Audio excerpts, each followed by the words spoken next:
Brasília, eu procurei basear na forma. Procurava a forma das colunas, procurava a solução bem leve, eu afinava as colunas, queria os prédios como que somente pousando no chão. E havia uma série de explicações que eu podia dar. Eu podia explicar, por exemplo, que com o que é verdadeiro, eu podia explicar com esse tipo de estrutura, eu ajudo a engenharia a caminhar. Nós fazemos uma arquitetura tão leve, com voos grandes, balanços, que os engenheiros são obrigados a se deter com mais cuidado. E novos sistemas vão aparecendo.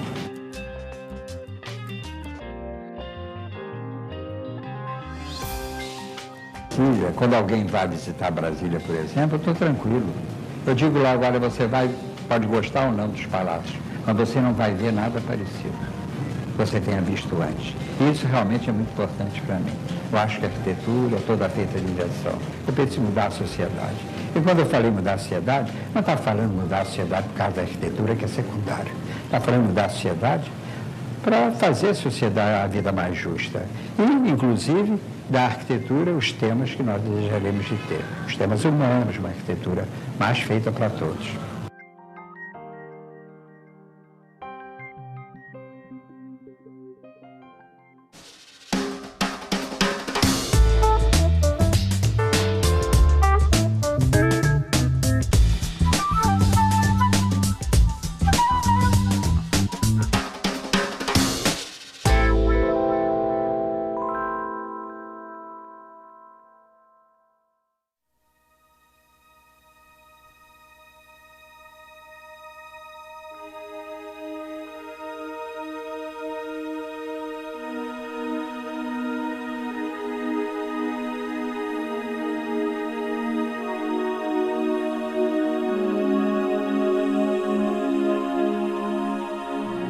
A topografia, a configuração da cidade, tudo isso era fascinante para quem chegava aqui.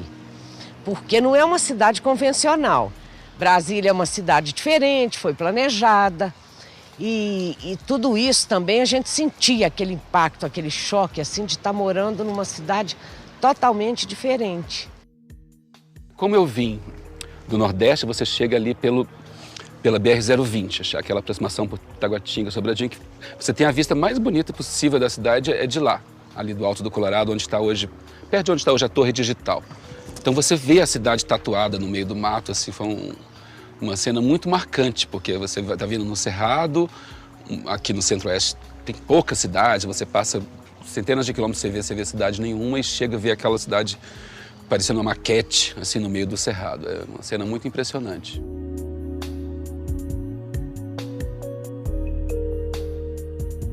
Eu sempre admirei essa quadra, sempre gostei por tudo que ela é, pela arborização, pelos jardins de Burle Marx, pela igrejinha, porque nós temos o privilégio de ter ao nosso lado uma arquitetura Niemeyer.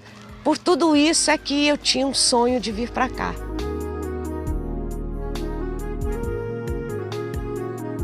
A Superquadra, ao meu ver, é a grande contribuição do Lúcio Costa com o projeto de Brasília.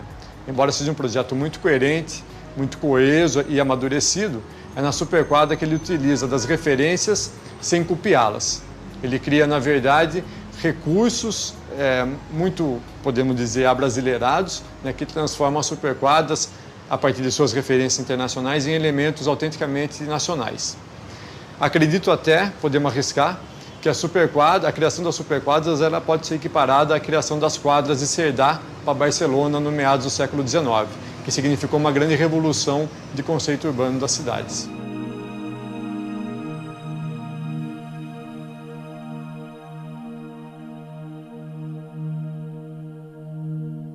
Eu acho que é a utopia que elas representam. Eu acho de que uma ideia de que o espaço é de todos, que uma certa forma de decoro que a gente enxerga na proposta do Lúcio Costa, de que perante o espaço público todos são iguais, certo? É um espaço que ele, digamos assim, que ele achata as diferenças, que ele torna as pessoas mais próximas umas das outras, mais próximas, não no sentido de, não acredito muito nessa coisa de que cria uma comunidade mais coesa, não, mas eu acho que ele não deixa exacerbar as diferenças econômicas, os sérios desequilíbrios econômicos que a nossa sociedade tem. Na Superquadra eles não são perceptíveis, né, do espaço público. A ideia de que o chão é de todo mundo, de que os equipamentos públicos são de todos, essa ideia de que você pertence àquela Superquadra da mesma forma como ela te pertence também. Eu acho isso é muito mais importante do que você ter um pavimento a mais ou a menos. Essa sensação de que, enfim, que a cidade é de todo mundo, sabe? De que você não está, que o espaço não te inferioriza nem te supervaloriza, né? Ele mais uniformiza as pessoas.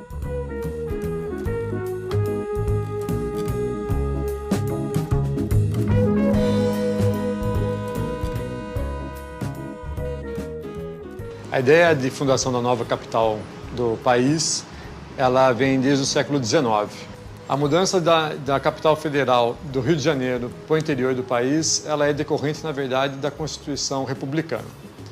Desde a primeira Constituição havia um artigo exigindo pelo governo a mudança da capital do litoral para o interior. O objetivo era promover o desenvolvimento também do interior, já que no Brasil a gente tem uma prática de desenvolvimento costeira e não interiorana. Embora desde o final do século XIX houvesse essa previsão, a capital só foi transferida na década de 50. Ao longo de mais de 50 anos, houve vários esforços, inclusive políticos, para essa transferência. Esses esforços que ocorreram ao longo de 50 anos, eles colaboraram na construção de argumentos mais sólidos do que só um argumento constitucional. Juscelino Kubitschek ele consegue visualizar em Brasília a sua meta-síntese, conseguindo resumir todos os seus objetivos de governo numa única cidade. Pois além de transferir a capital do Rio de Janeiro para o interior, que era uma premissa da Constituição, ele também conseguiria articular todo o país através de um sistema viário que passasse por Brasília.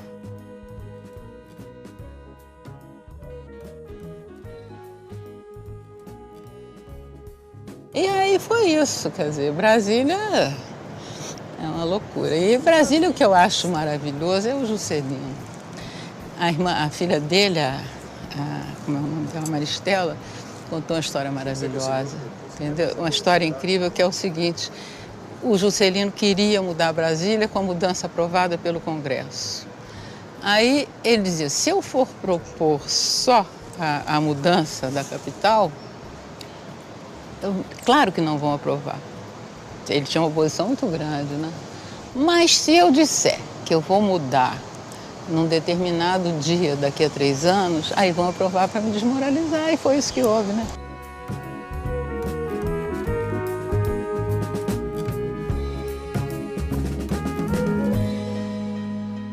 Por que surgiu o concurso de Brasília? Porque o Juscelino convidou Oscar para fazer o projeto da cidade. Mas Oscar, que é uma pessoa inteligente o suficiente para saber que ele sabia fazer prédio, mas não sabia fazer cidade, propôs o concurso. O concurso de Brasília foi um concurso nacional, aberto a arquitetos, urbanistas, engenheiros brasileiros.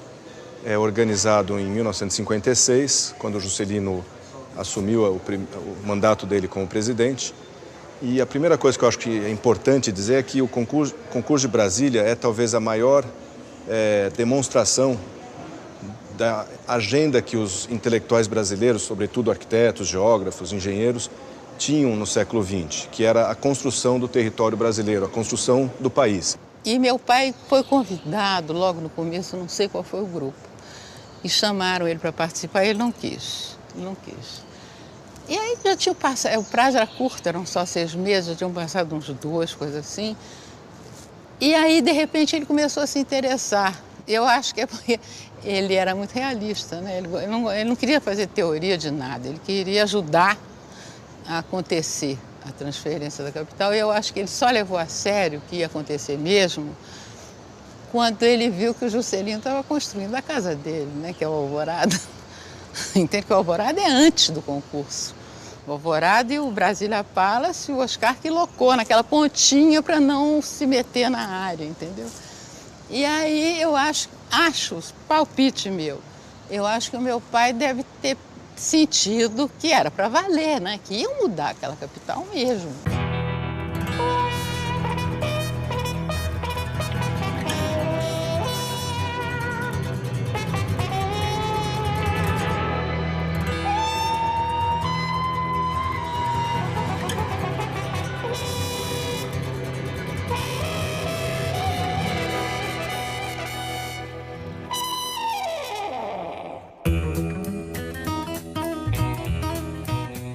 Do concurso participaram, se inscreveram 62 equipes, entregaram ao final dos 6 meses que foi dado de prazo para o desenvolvimento dos trabalhos 26 propostas, das quais 7 foram premiadas. Das 7, a gente poderia, em primeiro lugar, dizer que quase todas se apoiam naquilo que, naquele momento, com um grande consenso no mundo inteiro, principalmente no Brasil, se acreditava em termos de projeto de cidade, cuja principal aspiração era melhorar a qualidade do ambiente urbano, trazendo para dentro da cidade a riqueza da natureza, né? E essas propostas todas têm, talvez como o programa primordial, o princípio primordial, fazer um meio urbano rico em natureza. Das 7, 4 são muito parecidas entre si e muito parecidas com aquilo que se fazia em geral. Essas 4 propostas, a do segundo prêmio e as 3 do quinto prêmio, têm muita semelhança entre si e muita semelhança com as ideias daquele momento, que rapidamente a gente poderia dizer que consideravam a cidade como um imenso projeto, um objeto ideal de projeto que poderia ser inteiramente definido e definitivamente definido. O Lúcio Costa ganhou o concurso com o plano piloto, que era a exigência mínima do edital do concurso. Inclusive, o nome que se dá hoje à parte projetada foi inventado pelo edital. O edital pedia que as equipes fizessem o plano piloto na escala 1 para 25 mil e apresentassem também o relatório do plano piloto. Todos os estudos adicionais eram facultados, poderiam ser apresentados, mas não eram obrigatórios. Isso permitiu que o Lúcio participasse do concurso, porque ele era um intelectual, não tinha uma equipe de trabalho organizada e ele fez sozinho.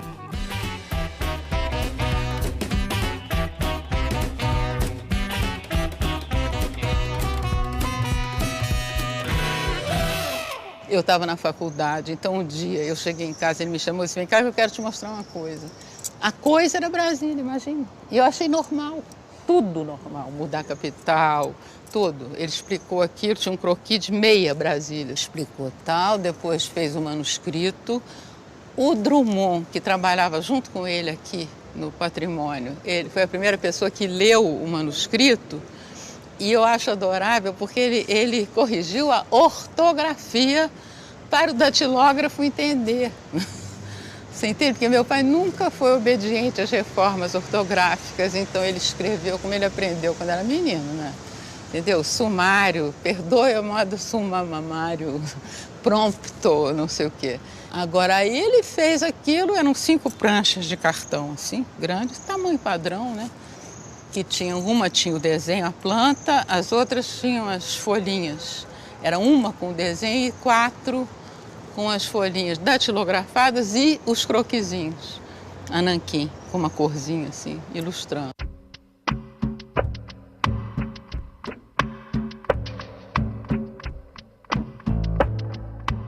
Bom, Lúcio Costa talvez mais que um arquiteto, um prático, né? Ele foi um intelectual.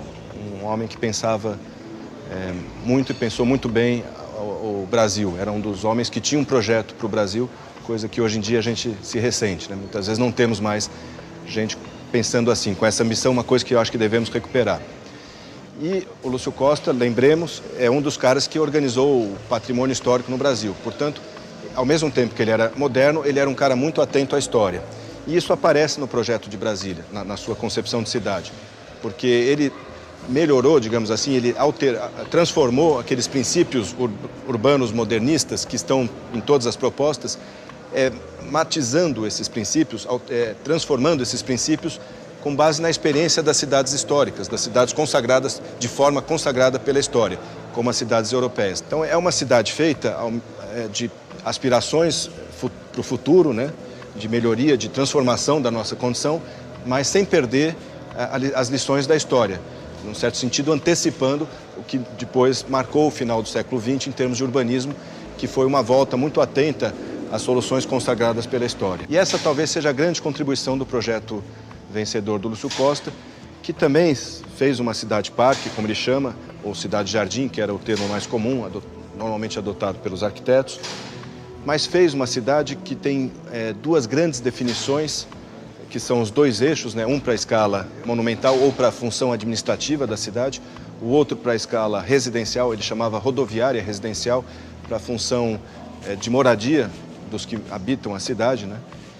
E para cada um desses eixos ou dessas escalas, definiu alguns princípios, né? Que eu imagino poderão ordenar o crescimento ou a evolução, a transformação de Brasília para toda a sua existência.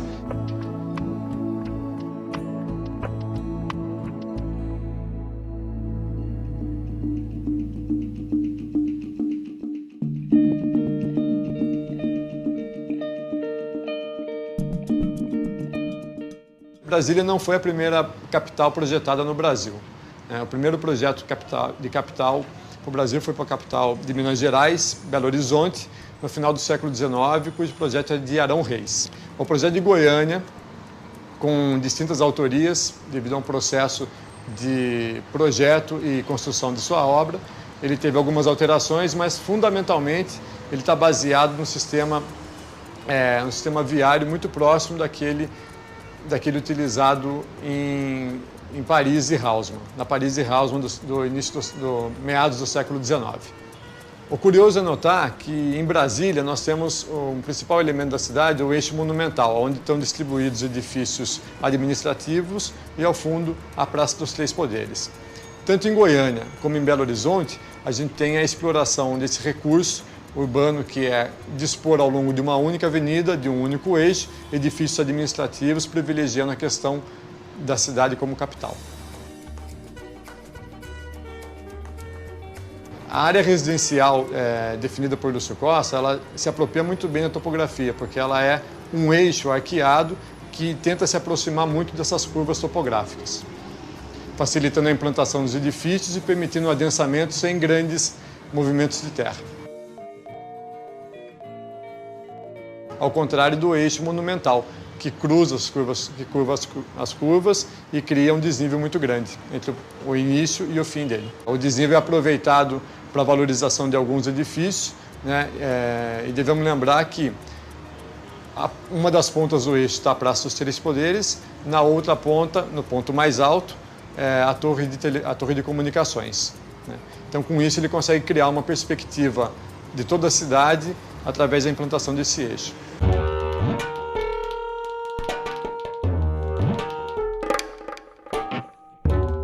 Brasília era um espanto, né? Era uma coisa que ninguém acreditava que aquilo era possível e que o Brasil era capaz de construir. Então, as fotos do Goderot, elas levam essa imagem da Brasília plausível, né, para o mundo.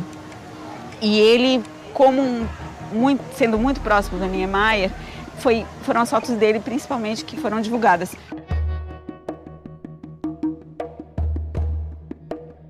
Então, as fotos dele, pela excelência técnica e pela contundência estética mesmo, elas são muito persuasivas, assim, elas nos convencem da beleza e da excelência técnica de Brasília.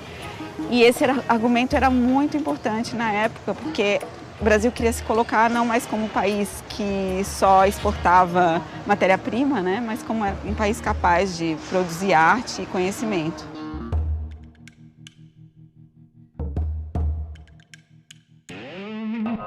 E tem uma outra coisa que é interessante, porque quando o Goderot fotografou as superquadras, estava em construção, né, só uma parte pequena delas estava construída e a maior parte aquilo estava vazio, ainda estava sendo ocupado e não tinham as árvores, que são uma questão importante do projeto do Lúcio Costa. Então, no fundo, as superquadras do Goderot, elas parecem muito mais áridas, elas parecem mais cidades fantasma do que se pretendia. Não tinha dado tempo ainda das árvores crescerem, né? Que são um aspecto importante do projeto Lúcio Costa. Então, tem uma característica da fotografia do Goderot que tem a ver com esse momento histórico, que é justamente ele trabalha muito equilibrando a luminosidade do céu e do chão.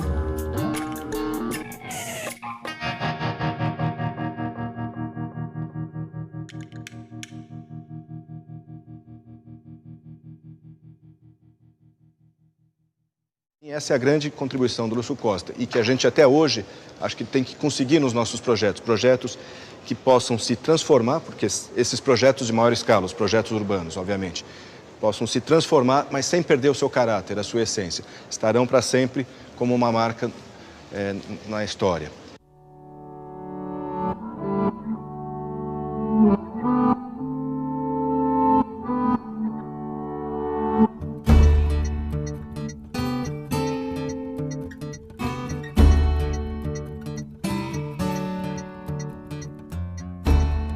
A superquadra foi um achado pelo seguinte, ela continua a existir, né? Agora, você tinha dois problemas em pauta ali. Primeiro, Brasília era no meio do nada e ela não podia começar como uma cidade menor para ir crescendo, porque ela seria uma província até hoje. Então não podia, isso tinha que ser impedido de qualquer maneira. Por outro lado, meu pai, eu acredito nisso, ele pensou nas pessoas, né? Entendeu? Que iam sair do Rio de Janeiro para o meio de nada, entende? Como é que eu faço isso? Quer dizer, então eu acho que aí ele não foi religioso. Ele já tinha digerido todo esse know-how aí de fora, já tinha botado os ingredientes dele no Parque Guinle e tudo mais. O Parque Guinle é o avô das superquadras. Agora, você repare, na época, aquilo tudo era área pública, era área do governo, não tinha particular, não tinha interesse, não tinha especulação, nada, entende? Tinha uma liberdade de fazer as coisas absolutamente exclusiva, porque era o fim do mundo o centro do Brasil. Ninguém dava a mínima, não tinha nenhum conceito de especulação, nem de interesse imobiliário, mas zero absoluto, não tinha como. Então, a proposta dele é o quê? Você tem uma determinada taxa de ocupação, 6 andares, que era a experiência do Parque Guinle, que ele gostou, e pilotis aberto. Então, na quadra, a pessoa só é proprietária do primeiro andar para cima, o que é uma coisa impensável em outra situação. Superquadra, ao meu ver, ela não é um projeto de edifício, ela é um projeto urbano. Ela está inserida com um desenho urbano, né, que ela não é composta apenas por X prédios, mas ela se compõe com várias superquadras que formam aí o contexto urbano de algo que se aproxima muito à unidade de vizinhança. E vista de dentro, a quadra fica como se fosse como é que eu diria, um pátio interno urbano, sabe como? É um recesso, é um lugar. E ao mesmo tempo você tem uma entrada, não é isso? Uma entrada de carro. A pé você vai para onde você quiser, mas de carro você só tem um. Então isso fez as pessoas na quadra terem uma relação com a quadra como eu tenho com a minha rua. Quer dizer, eu chamo minha rua. O pessoal do Brasil chama minha quadra, só que ele não é dono, como eu também não sou dona da minha rua. Então a superquadra para mim é como uma pequena cidade dentro de uma metrópole, né? Você recriar a escala de vizinhança, de contato das pessoas dentro da grande cidade. Resgatar isso, as relações de vizinhança, de cooperação, de comunidade, né?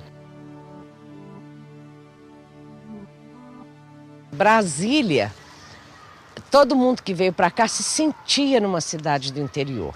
Então, uma unidade de vizinhança seria uma unidade morfológica mais ou menos autossuficiente, onde você teria que, a uma distância a pé, enfim, as atividades de educação, de saúde, previsto um pequeno posto policial, um clube esportivo que está ali, clube de vizinhança, a igreja, né, que justamente no centro dessas 4 quadras a igreja seria o centrinho daquela, digamos, daquela pequena cidade, o comércio local, o cinema, também que existe, o Cine Brasília, o supermercado, o comércio de primeiras necessidades, que hoje em dia já não é tanto assim, né? Então, além dessa questão espacial dos blocos, enfim, do paisagismo e tudo, você tem a concepção da unidade de vizinhança, que também é muito importante, que é essa que agrega 4 quadras, né?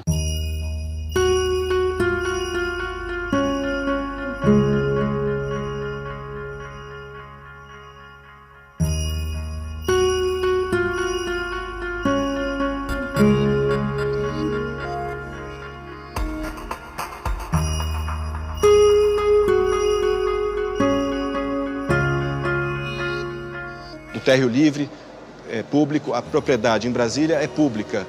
O privado é uma projeção do solo, quer dizer, a propriedade pode ser privada, mas não o chão da cidade, concretamente aquilo que existe. Isso é público. Outro aspecto muito interessante é a coisa dos pilotis, né? Quer dizer que você criança, você tinha ainda a possibilidade de descer para brincar mesmo que estivesse chovendo. Então não tinha desculpa, você podia brincar embaixo dos blocos.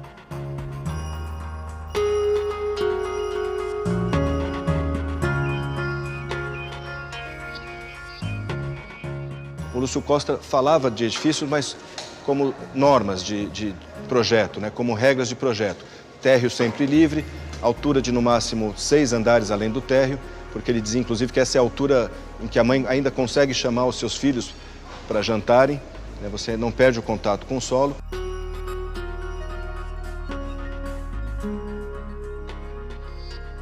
E me lembra muito a sensação de não ter limites, sabe? Assim, você podia brincar, por exemplo, você brincar de pique-esconde, valia a quadra inteira, né? Porque você não tinha muito aquela preocupação dos pais de que os filhos não vão atravessar vias movimentadas, não vão ser atropelados. Dentro da quadra é um fluxo de veículos muito contido, né? Então, a sensação de que toda a quadra é tua, né? Tudo é seu, o chão é seu.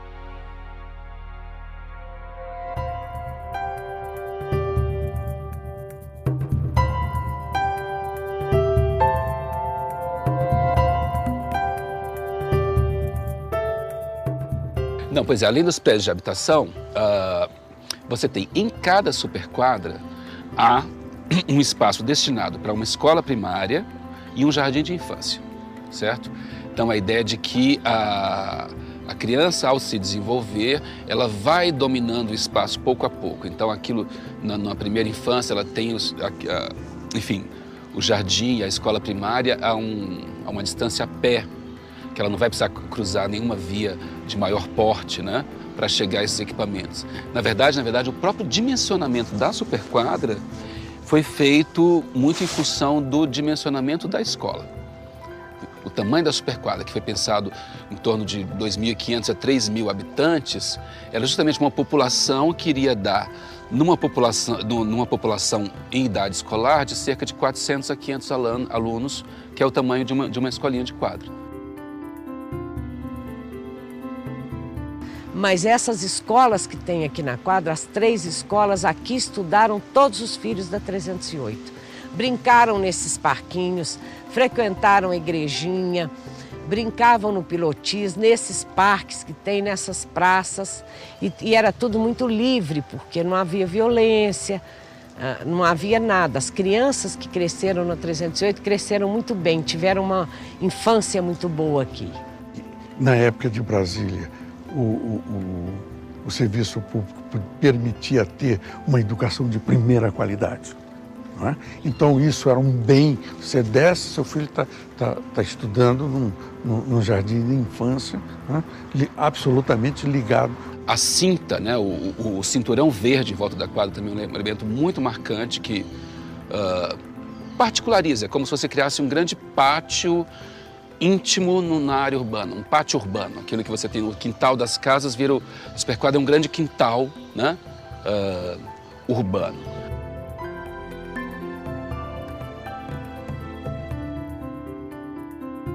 E ao mesmo tempo, quer dizer, ele tinha um problema que ele sempre se referia, que era um problema de escala. Quer dizer, ele queria fazer uma coisa ao mesmo tempo aconchegada para quem mora e não chinfrim diante da escala monumental, daquela coisa largona e tal.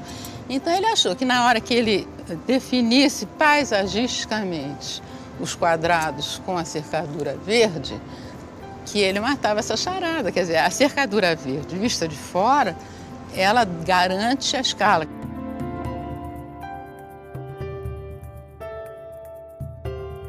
Porque originalmente acreditava-se que essa vida comunitária seria melhor isolada e pouco a pouco foi se transformando essa escala local como algo que pertence a uma escala maior, convive, coexiste, né, com outras escalas.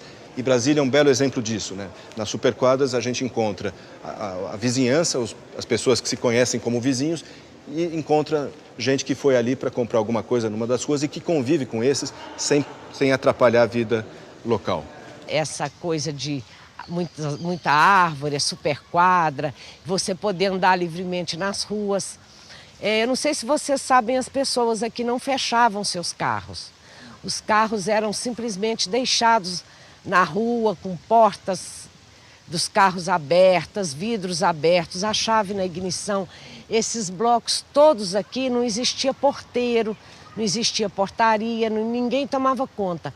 Você tinha acesso a qualquer apartamento, bastava empurrar uma porta que vivia aberta e você subia e transitava livremente. E tudo isso mudou com o tempo, é claro, e não só em Brasília, como em qualquer cidade do Brasil e do mundo.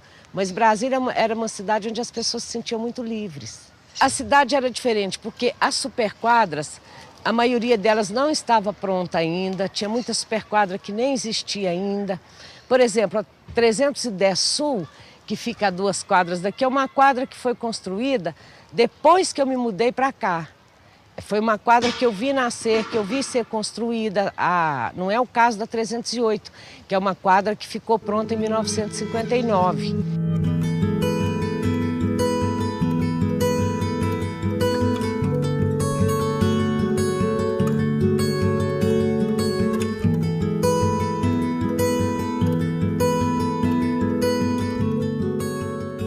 Olha, o que eu sei é que aqui foi a primeira quadra de Brasília que foi construída e era para o pessoal que trabalhava na Câmara. Então existe ainda os primeiros moradores, acho que tem uns 2 ou 3 que é da época que vieram para cá. Então eu vou mostrar para eles como é o apartamento anteriormente.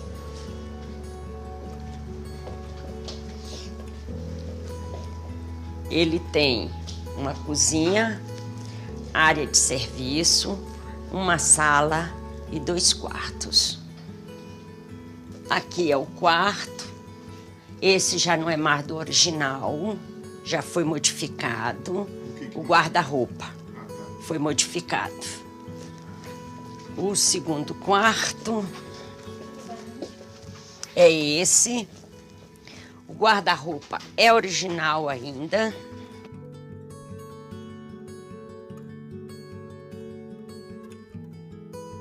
O mais interessante desses projetos é que quando você entra, você está na praça. A natureza está aqui perto de você. Aí você tem uma sala ampla, né? Que é uma sala, onde você tem a sala de jantar, uma sala de estar. Tem uma proporção muito interessante. Mas o que é muito bom nesse projeto é essa separação de função que ele tem. Ele tem a função de habitar e tem a parte de produção de comida, essas coisas, cozinha e serviços, que está muito interligado com a sala de estar. Então, o que é muito interessante nesse apartamento é essa circulação, né? Você tem uma circulação direta dos serviços para a sala e da parte do habitar para a sala, né? Então, isso é muito interessante porque você tem uma certa liberdade de circulação no edifício. Quer dizer, por que ele optou por uma solução linear? Isso claramente estava vinculado a uma questão bioclimática, que é você poder ter todos os cômodos de permanência prolongada voltados para melhor orientação, né? Você poder ter uma ventilação cruzada, quer dizer, o que a gente chama aqui de apartamento vazado. O apartamento abre para um lado do edifício e para o outro. E é por isso que ela é uma projeção estreita. Exatamente para que você possa ter apartamentos com fachadas para os 2 lados, né?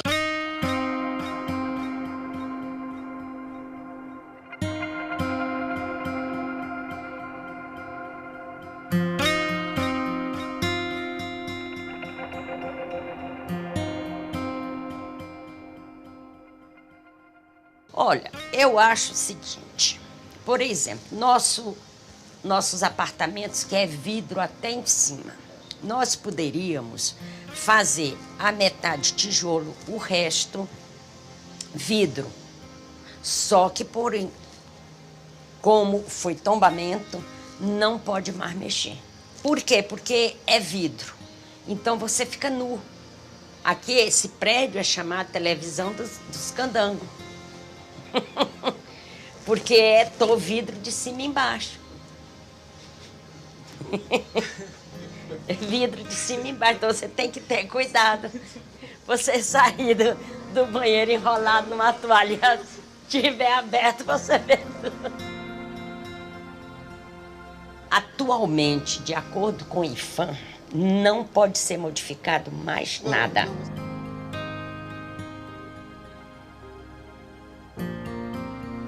Em Brasília, ela é tombada, suas escalas, as chamadas escalas urbanísticas, que tem a ver com a altura, com a volumetria, com a proporção entre áreas construídas e não construídas, né? Uma série de fatores que isso é mantido.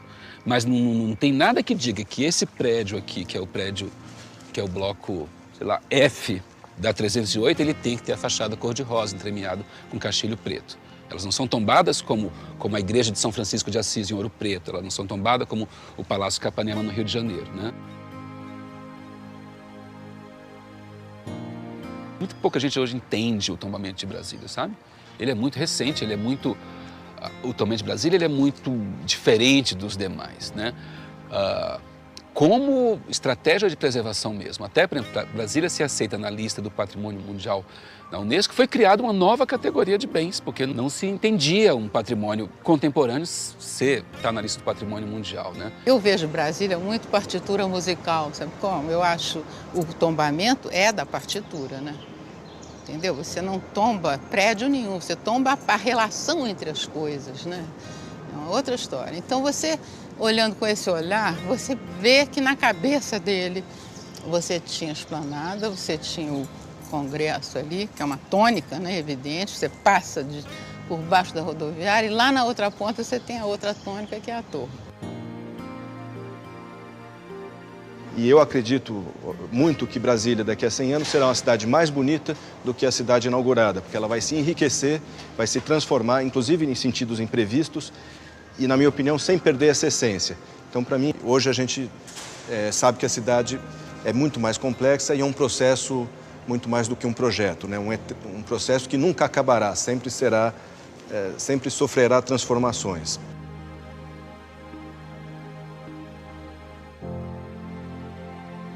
Aí o plano piloto ficou pequeno para comportar tanta gente, tanto carro, que às vezes as pessoas, por falta de oportunidade nas cidades satélites, eles vêm para cá em busca de trabalho, em busca de emprego. Então a vida deles orbita em torno do plano piloto. E isso congestionou muito a cidade. E aí a gente que veio para cá, no começo a gente sente essa diferença, é uma diferença muito gritante dessa década de 60 para hoje.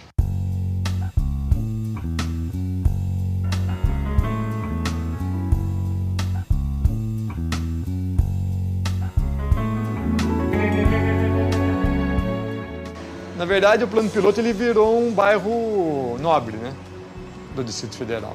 A Superquadras virou um bairro nobre, que é um lugar muito caro para se morar, uma qualidade de vida muito alta, né, mas um custo de vida muito alto também. Então, essa supervalorização dos imóveis acabou distanciando as pessoas mais pobres. A ideia dele era que você tivesse quadras de classe média mais alta e quadras mais populares, com mais blocos, mais densa. Isso nunca foi levado a sério, nem um minuto.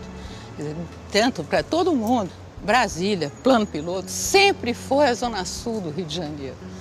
Até pelo fato de ser comprida e de cada asa ter o tamanho da Avenida Atlântica, você sabia? 6 quilômetros, eu acho até engraçado. Entende? Mas nunca houve essa intenção. E mesmo que tivesse havido, isso meu pai depois disse várias vezes, o que expulsa é o dinheiro.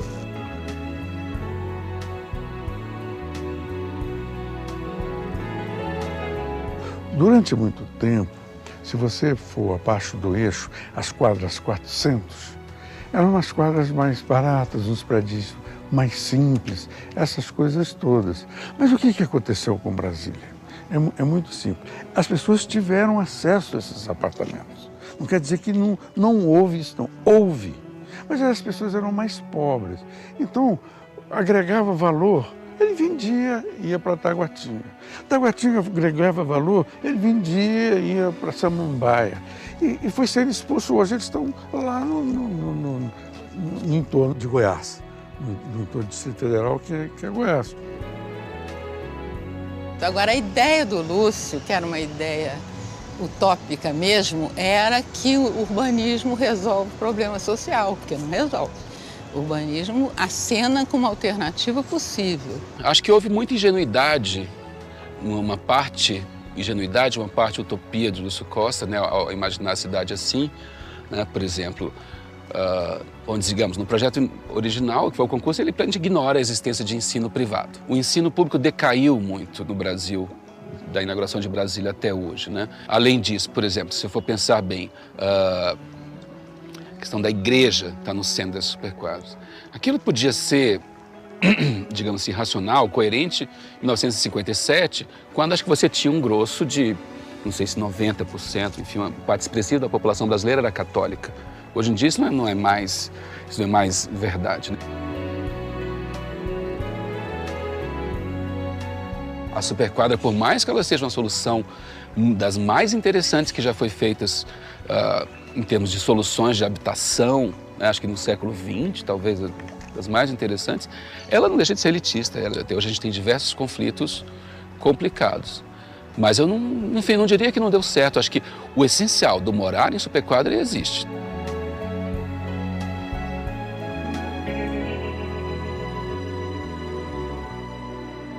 Eu nunca pensei que essa cidade ia ter 2 milhões de habitantes. Então ele criou as cidades satélites. Depois que isso aqui tivesse preenchido, tinha várias cidades satélites. Na verdade, fizeram as cidades satélites. Não é verdade? É sempre a mesma coisa. Eu falei isso para você. Então eles fizeram as cidades satélites. E uma coisa que a gente levanta, que eu sempre gosto de levantar, por que esses desenhos dessas cidades são tão ruins em relação a tudo isso que tem aqui,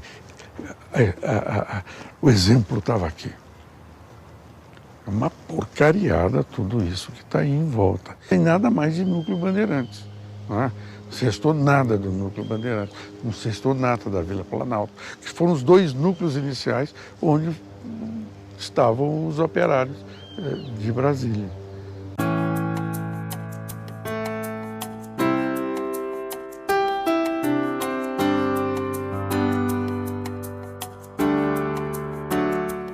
Brasília deu muito certo. Por que Brasília deu muito certo? É só conversar com as pessoas. Não adianta você achar que deu errado ou deu certo. Conversa com a minha filha, conversa com aquele que mora ali. Brasília não tem teoria nenhuma, né? Não é teoria. Ele usa a bagagem que ele tinha para ajudar a realizar em 3 anos a mudança. Sabe o que eu achei? Semana passada, lá em casa, todos os jornais do Rio de Janeiro, do dia da inauguração de Brasília. É inacreditável, porque diz assim: instalados os 3 poderes.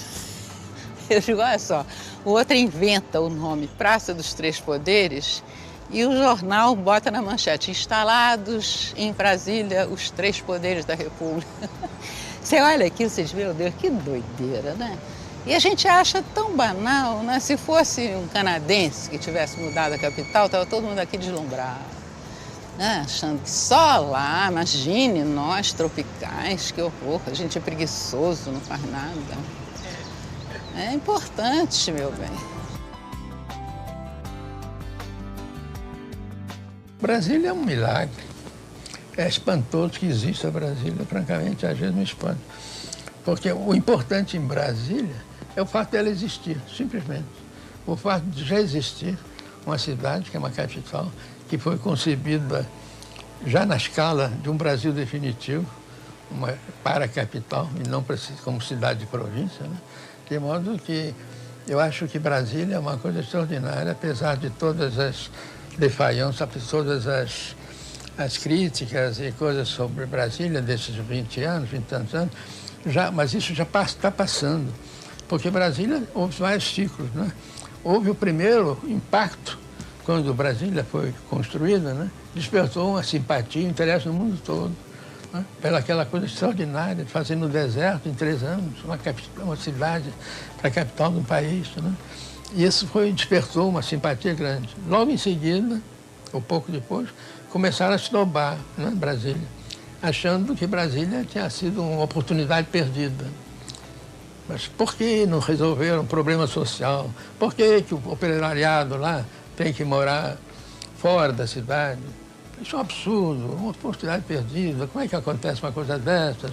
Todos encarando o problema como se o Brasil fosse um país civilizado, não é? O Brasil não é um país civilizado, é um país que tem uma formação muito peculiar, compreende? É civilizadíssimo em determinadas áreas, determinados setores, e miserável em grandes extensões sociais, né? Em regiões. De modo que o Brasil seria um absurdo pensar que a simples transferência da capital para 1.000 metros de altitude, de 1.000 quilômetros do Rio de Janeiro, da costa, né? Que esse simples fato pudesse implicar na solução do problema social secular, que é um problema de outra natureza, né? Brasília é um milagre.